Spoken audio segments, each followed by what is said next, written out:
Hi everybody, my name is Nix Mirakuma. I am the owner of Mirakuma Healing, where we heal our mind, body, soul, and heart. We learn about healthy habits, how to heal from trauma and drama, from abuse and toxicity.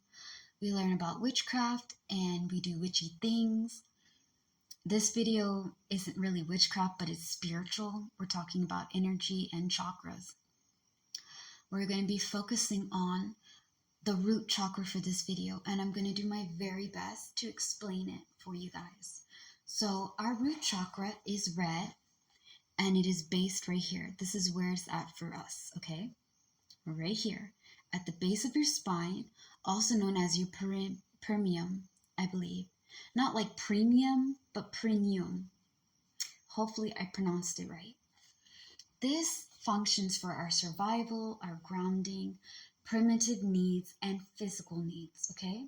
So let's talk about survival and grounding. When you go through a lot of jazz, and when I say jazz, I mean like trauma, abuse, toxicity, and you are not used to having peace, right? You're just surviving.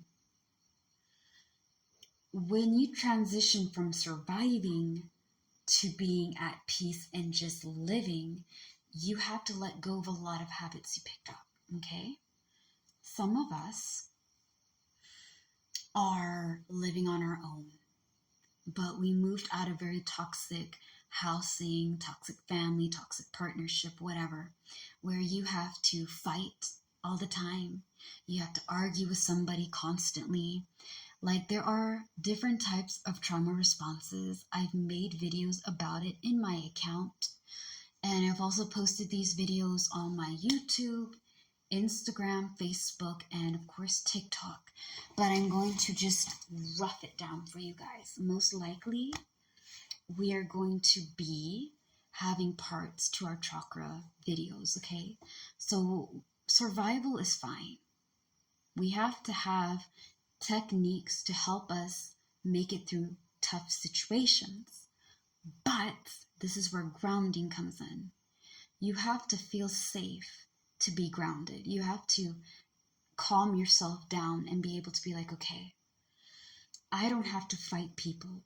I don't have to be the most aggressive, loudest, strongest person to handle problems. When you have a fight response, you fight back. Whether it's verbal, physical, shouting, it develops you being very controlling, very dominating, very aggressive, very quick-tempered, okay? Because your body is like, hey, we have to fight these people. There's no peace. Your body doesn't know when you get out of that environment, okay? Because for so long, it's been fighting. It's been being strong. It's been trying to defend you by having all this aggression, okay? Let's say that maybe fighting is not your thing. What if you're somebody that has the flight response? Nix, what the fuck is a flight response? Are we gonna fly away from our problems? Baby, if you have Red Bull, then maybe it'll give you wings. Now, yes, it's a joke again, and I know y'all can tell when I'm joking. It was a kind of sarcastic, smug joke, but I hope y'all can forgive me for that. Flight response is when you run away from your problems. When things get hard, you find a way to leave. You avoid it. Instead of sitting down and saying you have a problem and dealing with it, you run. You avoid. You don't deal with it. You block it. You don't touch it, okay? The flight response is trying to escape, run away, or avoid altercations and things. It can cause you to be, I would say, it causes you not to be very steady, and it gives you this kind of like bail, all right? You just bail all the time. You don't sit down and root yourself because you're running from your altercations. The smallest insignificance that makes your body feel threatened, you automatically plan to leave and escape. It can be something really small, but because you're so used to having level 10 threats on you, your body doesn't know the difference between minor and major things because it's so used to surviving. And this is how it survived. It flied, okay? It ran away, it avoided, it didn't touch. It kind of became like, you may say yes to something and then change your mind and say no. It's similar to people pleasing, but you're very indecisive with your choices and decisions, right? Why am I talking about trauma responses when we're talking about the root chakra? Because with the root chakra, you're going to learn how to face your flight responses, okay? You're going to learn how to not literally, but spiritually and mentally and emotionally ground yourself. Like a tree, you're going to have your roots, and you're going to have to be able to stand strong and face certain difficulties, okay? Whether it be you having to go back to the memory that you've been feeling some type of way about, whether it's how you deal with your problems now, you have to be able to turn off survival, okay? Life is not about surviving alone. It's about living, really experiencing and enjoying the moments that you have. Now, we talked about fight and flight. Let's talk about fawn. You can have more than one trauma response. Fawn, to put it in simply, is when you're people pleasing. That means you say what you think people want to hear, right? You're basically a yes man or a yes woman or a yes person. You always agree because you were taught, and you taught yourself, not to disagree, not to speak up, not to say your mind.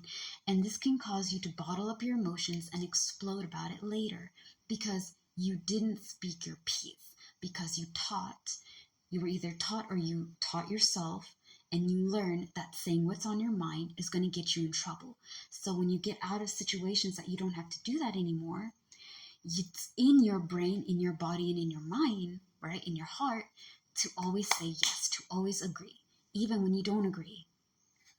Now we talked about fight, flight, and fawn. We're going to talk about flop and freeze. Flop and freeze can seem very similar. When our bodies are feeling attacked, feeling overwhelmed, and they need to defend themselves, sometimes our body tenses up, right? You can black out, you can faint, but your body's tense. This is the freeze response. You just get out of your body.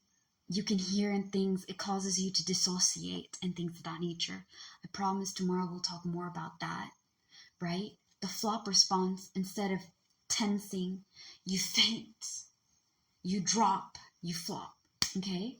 You can pass out, you can forget things because certain traumatic things allows us to forget about the moment. We can remember it the wrong way.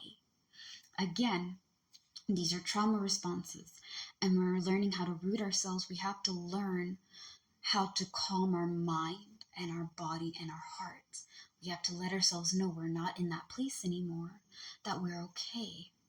Now I'm going to talk about grounding techniques and things, but this could also affect your root chakra. You may feel unbalanced. You may feel a little bit like out of it. And this can affect you from feeling centered because your body and your mind and your heart still feels like it has to survive. It doesn't know that it can relax. It can take things easy. It's okay. It's safe. And learning how to do that, guys, is not easy, but it is possible. We're going to talk about it again in the next video. So for part 2 of our root chakras, grounding and things of that nature. Thank you guys so much for always giving me support and love. Again, if you like what I do, follow my accounts and also follow my YouTube channel. We have like 850 videos, guys. There's a lot to see, a lot to do. And stay safe. I love you guys very much. Slay today, be happy and be gay. Peace out. Bye.